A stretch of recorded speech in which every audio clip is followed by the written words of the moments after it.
Hello，大家好，我係李浩然中醫師。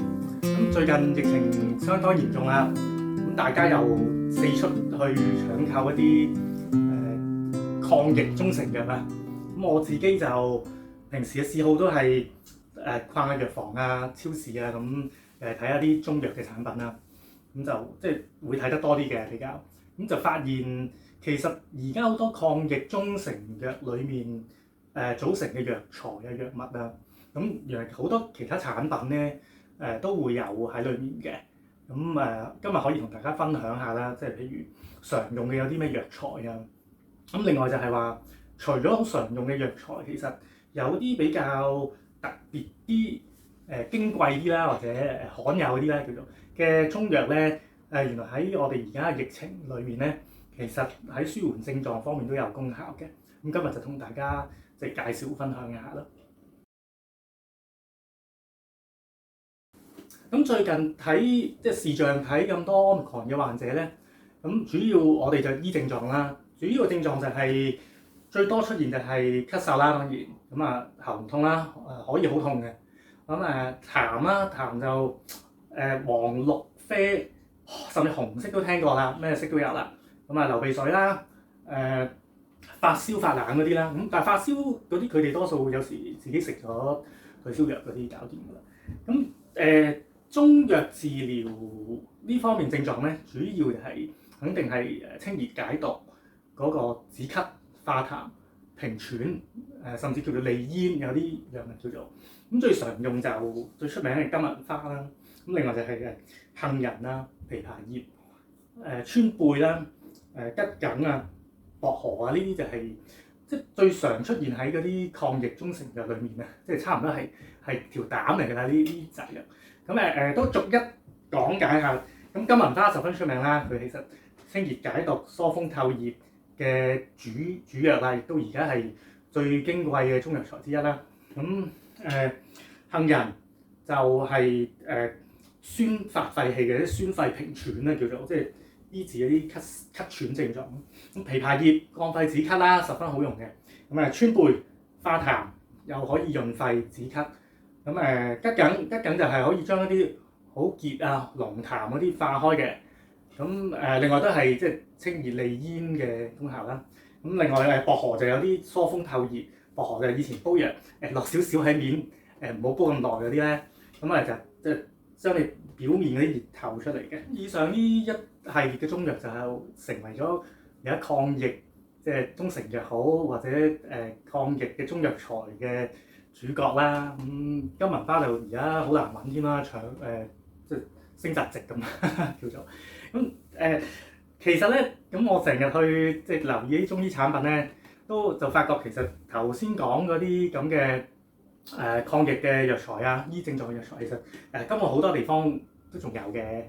例如我而家呢啲坊間咧，其實有啲糖果，咁佢裡面其實都係有嗰啲桔梗啊、枇杷葉啊、金銀花都有埋添㗎啦。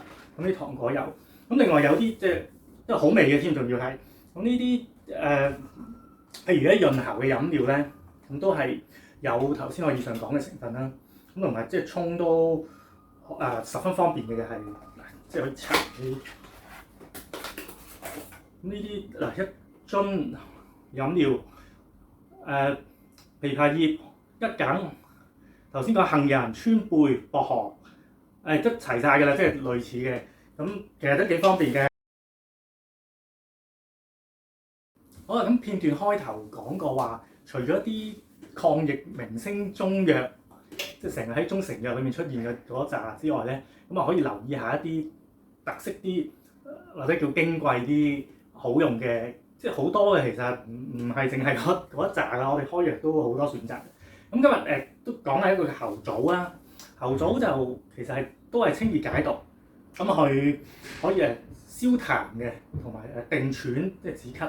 同埋一個散結嘅功能，即係將一啲硬腫腫嘅嘢散開，咁都有機會係用嚟醫一啲痰熱咳嗽啊，或者我哋叫做雷叻痰核啊嗰啲咁嘅病嘅。市面上有啲佢叫做猴棗散，猴棗散就比較多聽到啲咯，因為佢就好少咁樣單用一味喉棗啊咁樣嘅，咁多數就係一個組合咁樣用噶嘛。我哋中醫係咁樣嘅，即係組方噶嘛通過。咁啊喉棗散好常見啊，咁佢其實就係加埋一啲叫做琥珀啊、冰片啊，咁有加強有啲叫做鎮驚安神嘅功能添。即係除咗以上講治療嗰啲熱痰啊、咳嗽嗰啲，咁其實叫做兒科嘅聖藥啊呢一個。咁當然啦，即係其實有症狀就大人細路都 OK 嘅，即係針對個症狀嘅係。不過啲細路仔佢有埋嗰個鎮驚安神就更加適合咧。咁不過其實大人有陣時都有呢方面症狀嘅，即係小朋友就比較多啲咁解。介紹多一個好特色嘅中藥材，咁都係其實喺呢啲 Omicron 期間舒緩症狀，其實都有佢嘅作用嘅。咁叫係咩咧？其實就係鹽瀉，係啦。咁我呢度有一盒叫做鹽瀉散㗎啦。咁轉頭開俾大家睇下。咁嗰個係當然咧，佢散就係即係撈埋咗其他嘅中藥去做一個組合啦。咁即係覆蓋嘅範圍會大啲啦，啲治療功效嗰方面。咁都係主角都係嗰條鹽瀉啊。咁係啊，冇錯，嗰鹽瀉就係即係嗰啲有四隻腳一條尾嗰啲咧。咁有時喺嗰個天花板爬下咧，即係阿貓仔咧，你嚟得啱啊！阿貓仔咧就成日走去追住佢玩成晚嗰啲啊！一講鹽瀉你就出嚟啦。咁其實中醫藥咧，佢叫做正式個名叫做手工。咁有佢入藥㗎，係啊，有啲醫師常用添㗎。咁佢有嘅功效嘅就係都能夠係清解熱毒啦，同埋佢係有個止痛、散結，又係可以將即係醫喉痛啊嗰啲驅風鎮驚咁嘅作用嘅。咁其實用喺一啲因為佢有止痛嘅功能，就可以用喺一啲譬如喉痛啊嗰啲都會啱用咯。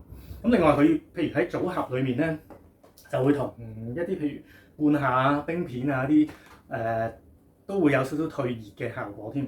咁同埋治療一啲叫做痰喘、氣喘啊、咳嗽啊嗰類啦，或者一啲講專業啲中醫叫咩喉間痰鳴啊，即係咳聲。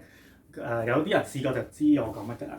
咁另外因為佢呢隻手工咧，佢都係有一個鎮驚嘅功能嘅，即係好似頭先講喉棗咁。咁佢配合埋一啲譬如琥珀啊、珍珠啊咁啲安神嘅藥，佢又係即係小兒又係都有一個鎮驚安神啊、寧心即係話食到穩定啲啊咁嗰啲作用嘅。係啦，咁係喎，話開一開俾大家睇下。咁佢嗱，其實開咗咧，佢係啲睇唔睇到？佢就係啲一包包咁嘅，其實佢呢個一盒有好似6包啊，冇睇錯。咁佢呢個包裝裡面咧，再開咧，我開咗一支，就會係一個咁嘅散啦，就一個咁嘅散嚟嘅，即係啲嘢好微粒嘅粉嚟，咁就係沖水飲嘅啫。咁其實都聞到都好香嘅中藥味。咁佢會教你㗎啦，嗱佢有說明嘅書喺裏面嘅，咁即係嗱我照讀啦，咁佢驅風除痰啊，止咳退熱啊，定驚開竅啊，痰咳氣喘、喉間痰癰啊，係啊，同我頭先講差唔多啦。咁另外佢因為撈咗其他藥咧，佢仲有啲即係腸胃積滯啊、屙嘔肚痛嗰啲都食得嘅，咁就。同埋佢會教埋你嗰個即係沖服嘅方法咯，咁樣呢個要留心咧沖服，因為你譬如如果小朋友飲又點啊，大人飲又點啊，即係啲份量嗰啲，嗰啲大家自己睇啦，如果有興趣。係啦，咁幾得意嘅，即係我有啲藥物其實我自己幾中意啲好特色嘅中藥啦，因為一路以嚟都係咁，所以希望今次帶俾大家多啲唔同嘅選擇啦，唔使即係一味淨係瘋狂搶購嗰幾種抗疫中藥啊，或者咩啦，係咯。咁不過如果太唔舒服，都係建議諮詢咗中醫師啊咁樣先啦。